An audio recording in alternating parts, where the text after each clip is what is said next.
Bonjour à tous. Euh, on va parler de ce sujet très intéressant qui sont les automobiles connectés.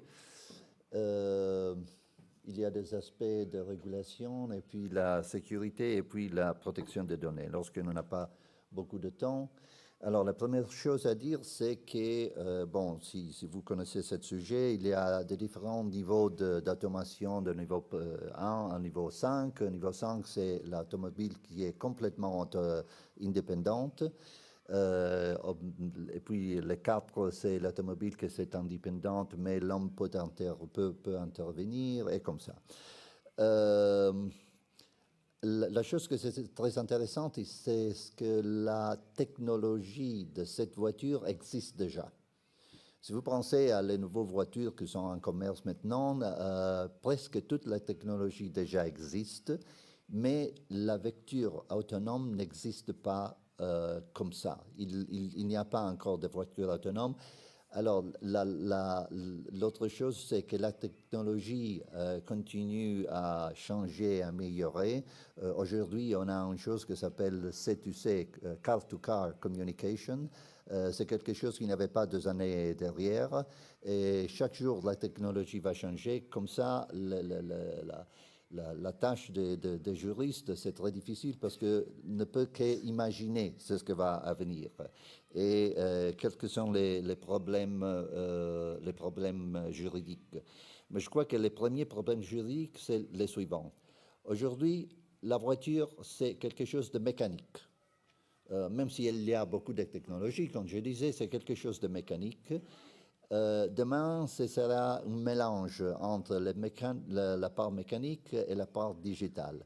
Alors, le vrai problème, c'est qui est le constructeur de cette voiture? C'est qui? Et ça, il a donné beaucoup de soucis, même à ceux qui travaillent sur ça, c'est-à-dire les entreprises qui travaillent, parce que les constructeurs, si vous achetez la voiture, vous l'achetez de Google, d'Apple ou de Renault, Fiat ou Volkswagen. C'est ça que c'est très important au niveau juridique, parce que je crois que ça va faire la différence. Toi.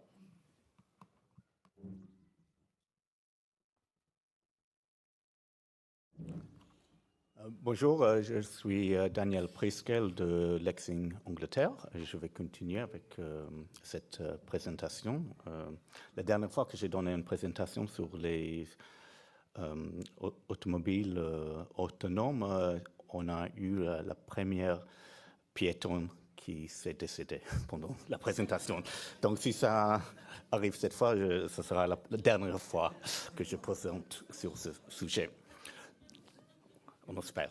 Donc, je vais mettre en scène comme introduction. Imagine dans quelques ans, je vais assister à une réunion chez mon confrère Jean-François Arnaud à Lexing, Belgique.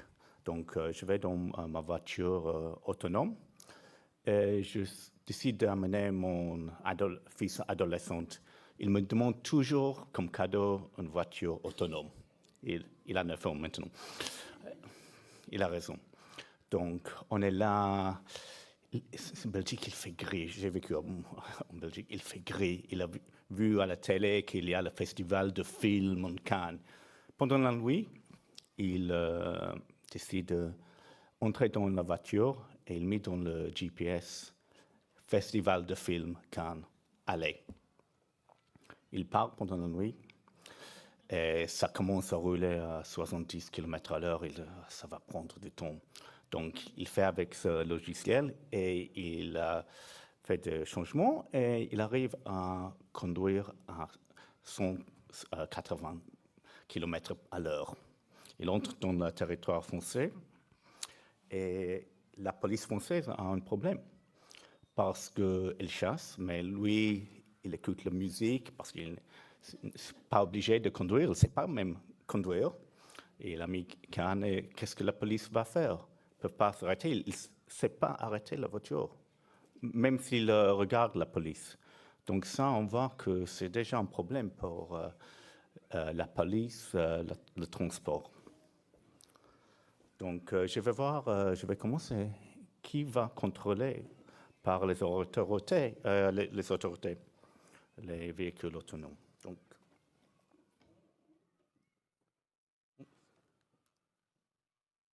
Donc en Angleterre, il y a le département, c'est un département de ministère pour l'énergie et stratégie industrielle. Il y a aussi le département de transport. Donc on voit que c'est très très important et on peut avoir des problèmes très très graves avec les véhicules autonomes pour le département de transport. Je vais parler un peu plus, c'est ça, en quelques minutes. En Angleterre, ils ont créé le Center for Connected and Autonomous Vehicles. Je ne sais pas si on le fait dans les autres pays, mais je crois que c'est très, très important. Moi, j'ai assisté à quelques réunions de membres du Parlement en Angleterre. C'est bien évident qu'il faut avoir bien quelque chose très, très précisé, spécialiste pour les problèmes qu'on va voir avec les automobiles autonomes. Et puis, il y a le Information Commissioner's Office, c'est en fait le CNIL dans tous les pays. Donc, par exemple, mon fils est en train, il est en France, suivi par la police à son 80 là, et la voiture a décidé, le fabricant, le constructeur a décidé de partager toutes les données avec Google. C'est ça qu'on dit. Donc, Google envoie une pub qui dit et ils savent aussi le poids de chauffeurs, de passagers, parce qu'ils ont de télémétrie, ils savent le poids de chaque personne dans la voiture. Donc, ils disent, c'est une adolescente, donc on va vous offrir quelque chose pour Euro Disney, Tour Eiffel et McDonald's, comme vous voulez. Donc, ils disent, ça, c'est super, ça. Ils pressent, oui, j'accepte. Donc, ça, c'est quelque chose pour le CNIL qui a donné le consentement. Moi, peut-être j'avais donné le consentement comme propriétaire, mais pas lui. Il reçoit des pubs qu'il n'a pas consenti, mais il a accepté.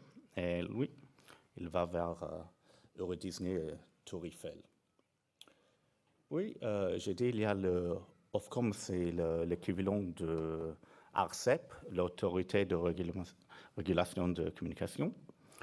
Parce qu'en fait, moi j'ai acheté la voiture en Angleterre, peut-être après Brexit, on n'est pas dans la communauté européenne, et il y a tous les frais de roaming. Et ça augmente très très vite. Donc ça, c'est une question pour les autorités de communication.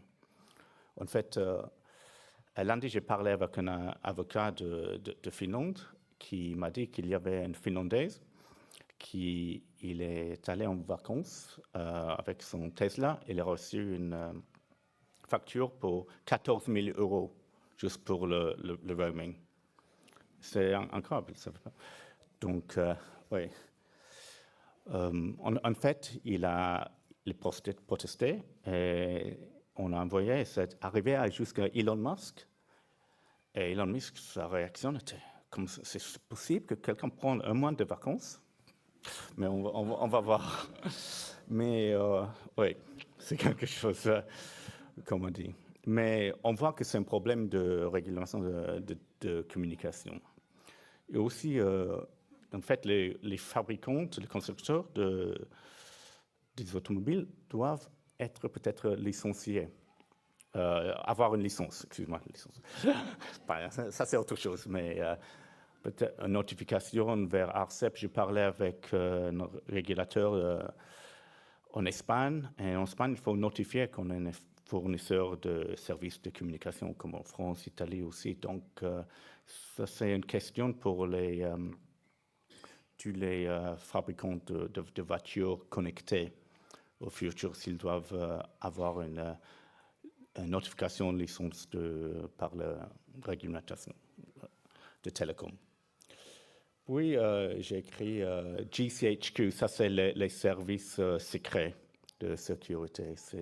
On va voir, c'est très très important du point de vue de cybersécurité. Et puis, j'ai dit others, les autres, peut-être on a vu pour les régulations de consommateurs, peut-être ce Finlandais, il a reçu une facture de 14 000, peut-être il y a quelque chose pour protéger les consommateurs. Aussi, imagine que mon fils, il est dans la voiture et tout d'un coup, il reçoit un message. Il faut faire l'upgrade de logiciel. Et le prix de ça, c'est 10 000 euros. Ça peut arriver. Ça peut arriver. Ça doit être contrôlé. Donc, il décide, oh, ça c'est un peu cher. Mais ils disent, OK, rappelez-moi dans une demi-heure. Il pousse le bouton, donc il continue son upgrade plus récent. Ça, c'est un problème aussi du point de vue de cybersécurité.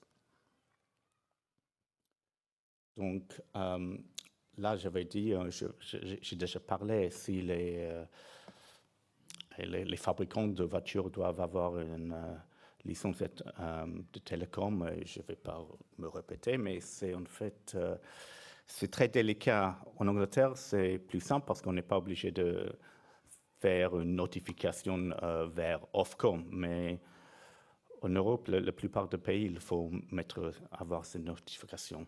Et ça, c'est juste une question que j'avais déjà donné des conseils à des fabricants très connus. Et par exemple, il y a les voitures connectées, il y a des boutons qu'on peut pousser pour avoir un appel d'urgence. Mais ça, c'est un appel fait par une carte de SIM qui est déjà dans la voiture. Donc, il faut bien réfléchir. Donc ça, c'est le cyber. Donc, mon fils, il arrive sur le périphérique et il n'a pas installé le logiciel plus courant parce qu'il ne voulait pas payer l'argent.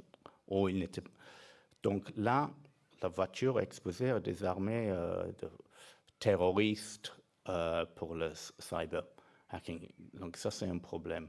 Donc, pour chaque constructeur, peut-être dans l'avenir, il y aura des startups qui vont construire des voitures, mais il y a vraiment des armées de cyber là. Ils peuvent peut-être entrer dans le système, contrôler, faire des accidents. Imagine qu'une marque de voiture, dans le périphérique, toutes les voitures s'écrasent. Imagine ce qui va se passer en Paris avec la circulation. Avec ça. Donc, moi, j'ai parlé aussi avec le ministère parce qu'il faut contrôler le niveau de sécurité dans les voitures parce que c'est des organisations privées, des entreprises privées qui vont créer ces voitures, mais ils vont résister des attaques peut-être commises par les États ou soit des groupes de terroristes très organisés. Et en Angleterre, chaque année, pour les voitures, il faut bien avoir un contrôle pour les freins, les ceintures, tout ça. Mais moi, je dis il faut bien avoir un contrôle pour les logiciels, pour la cybersécurité, parce que sinon, ça va être une catastrophe. Surtout en Angleterre, quand on a beaucoup des ennemis, malheureusement. Et j'avais dit, enfin, OK, on peut le faire pour les voitures toutes neuves, mais si on achète une voiture qui a déjà 10 ans, qu'est-ce qu'on va faire? Peut-être les logiciels ne sont pas supportés. Et le prix, quelqu'un achète peut-être bon marché pour 2 000 € une voiture, mais puis les logiciels, il faut payer comme 2 000 pour le update. Et s'il ne le fait pas, qu'est-ce qui se passe? La voiture va s'arrêter au milieu de le périphérique ou non? Parce qu'au soir, ça sera exposé à des attaques cyber. Mais à mon avis, c'est quelque chose qui les gouvernements doivent bien réfléchir pour contrôler que les voitures autonomes soient bien contrôlées pour éviter les attaques de cyber.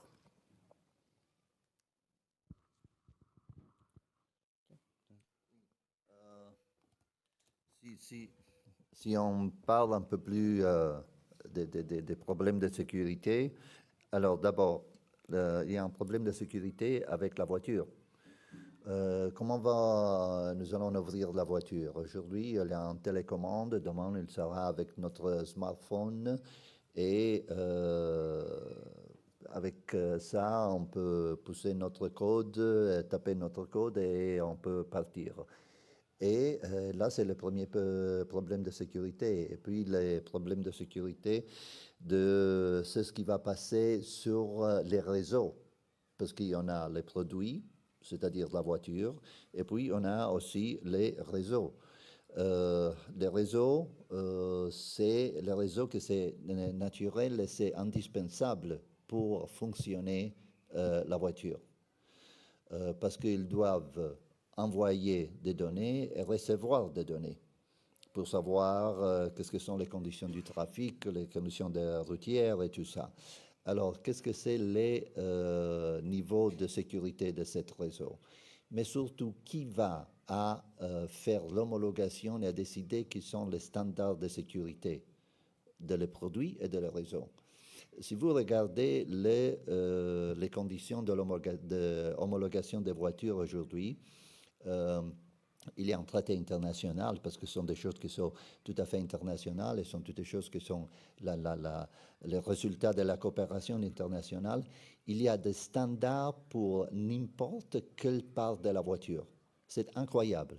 Pour chaque part de la voiture, même les petits miroirs que vous avez, tout ça, il y a un standard, il y a des données qui vous disent qu'il doit être fait comme ça et tout là.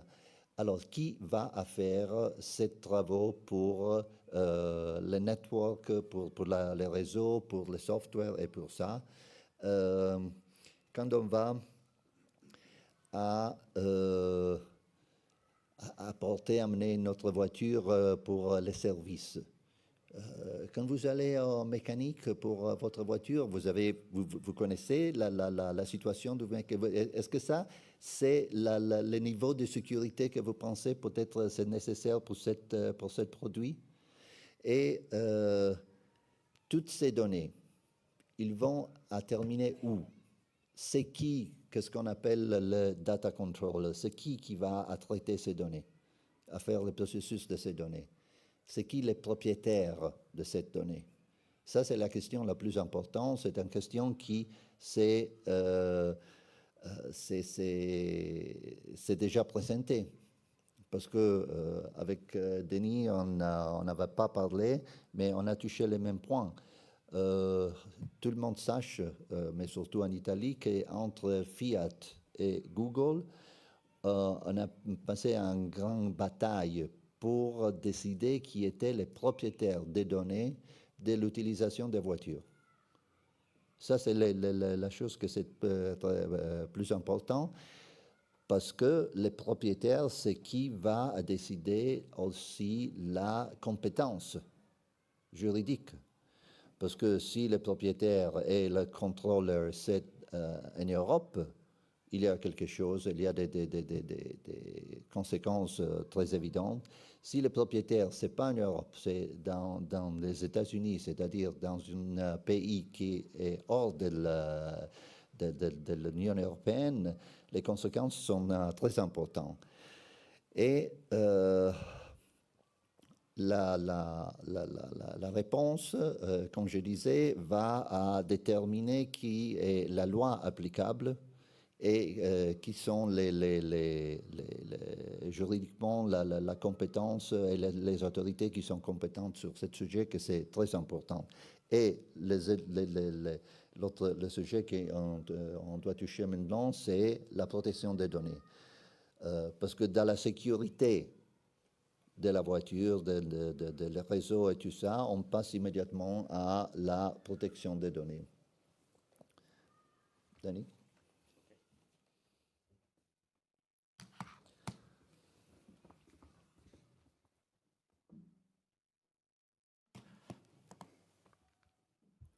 Oui, donc, Raphaël, on a déjà parlé un peu de cette bataille entre les le constructeur, qu'est-ce qui se passe dans cet exemple avec mon fils adolescent, tu les données, qui a donné le consentement. Chaque fois que quelqu'un entre dans la voiture, ça peut être c'est une personne différente, surtout si les adolescentes peuvent conduire n'importe qui, donc c'est un problème.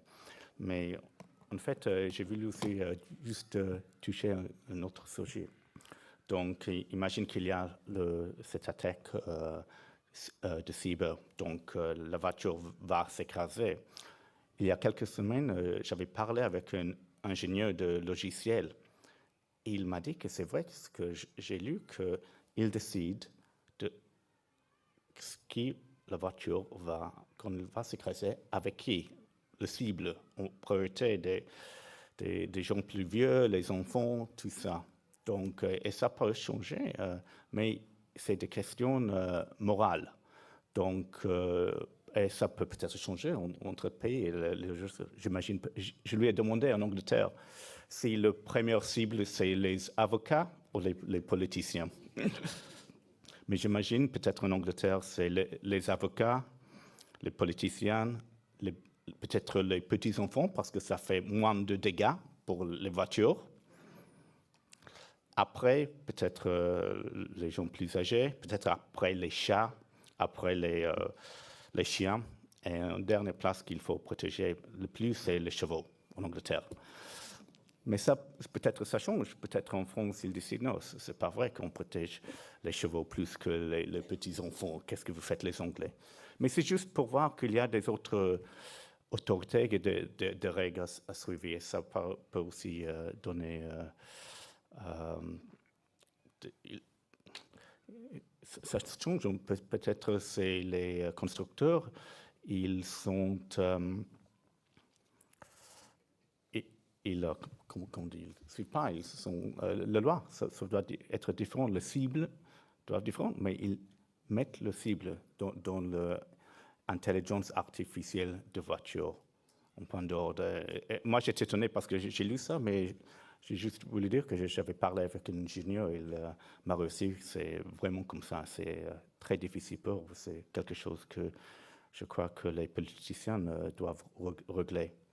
Mais c'est difficile aussi pour les voitures autonomes de respecter tous les normes dans toutes les voitures parce qu'on vend des voitures par le monde. Mais là, je vais passer à Raphaël, parce qu'on est là pour parler toute la journée, parce que là, en quelques minutes, on peut parler de tous les sujets si importants. Je crois qu'avec l'accord de Raphaël, on va passer la parole à la salle, parce que sinon on parlera effectivement toute la temps journée. Passe et surtout, on ne prendra plus jamais une voiture de notre vie. On gardera nos chiens et nos chats bien protégés à la maison, mais je note qu'un chat vaut plus qu'un enfant au Royaume-Uni. Est-ce que ça expliquerait le Brexit? Je ne sais pas. Est-ce que dans la salle, il y aurait des questions sur les voitures connectées? Great presentation. The issue I have with the autonomous cars, we already know that it's a question when, not if, we'll reach full automation, is the moral issue. Imagine that in the example that you gave, Daniel, your son, just around the corner, found a capsized bus. And the only option that algorithm that controls the autonomous vehicle could make was either to crash against the bus or set the car off a cliff. Now, are we prepared to put our family in a car that takes that decision instead of us? I mean, we are substituting the wheel that could also be relevant for a specific liability. Is someone taking a decision? In that case, it's an impossible decision. Whatever decision you take, it would be human. But if you give it to a car or to a computer to take that decision for you, we would not be prepared to accept that.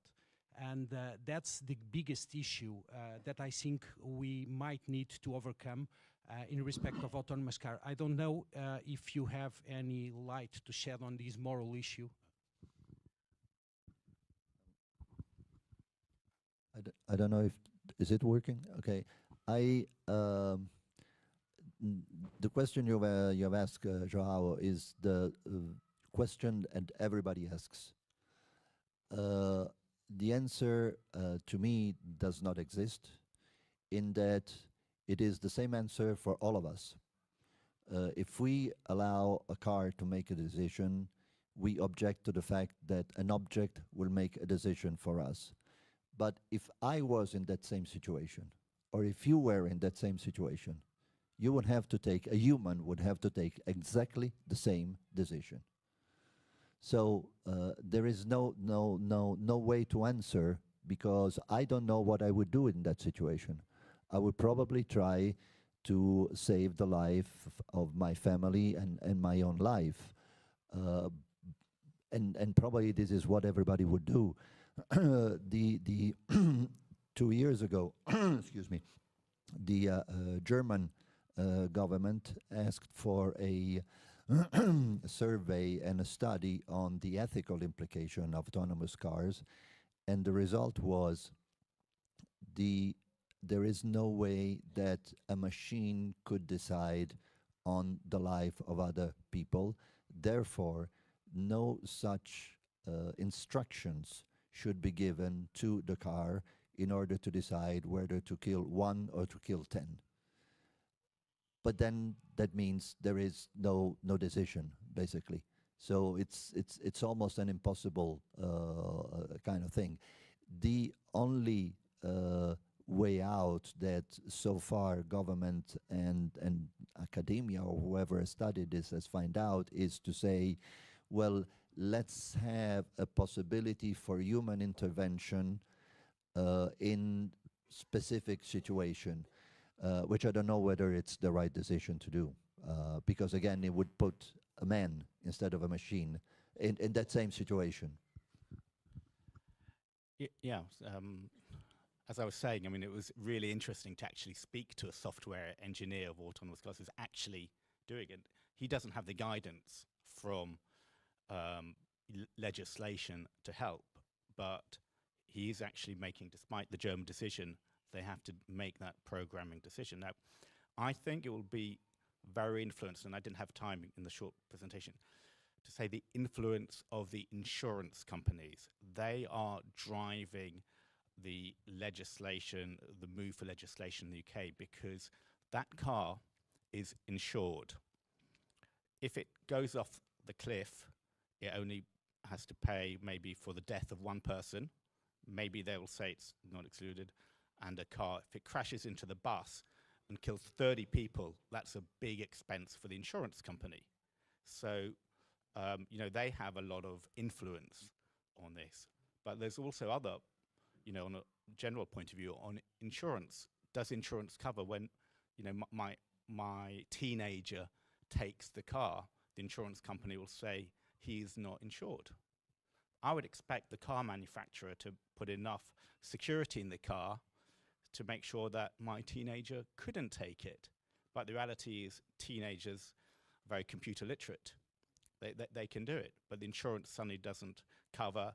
That car is then faced with hitting a bus or not. If it crashes into the bus, it's a problem because maybe there's no insurance cover and all these people are killed.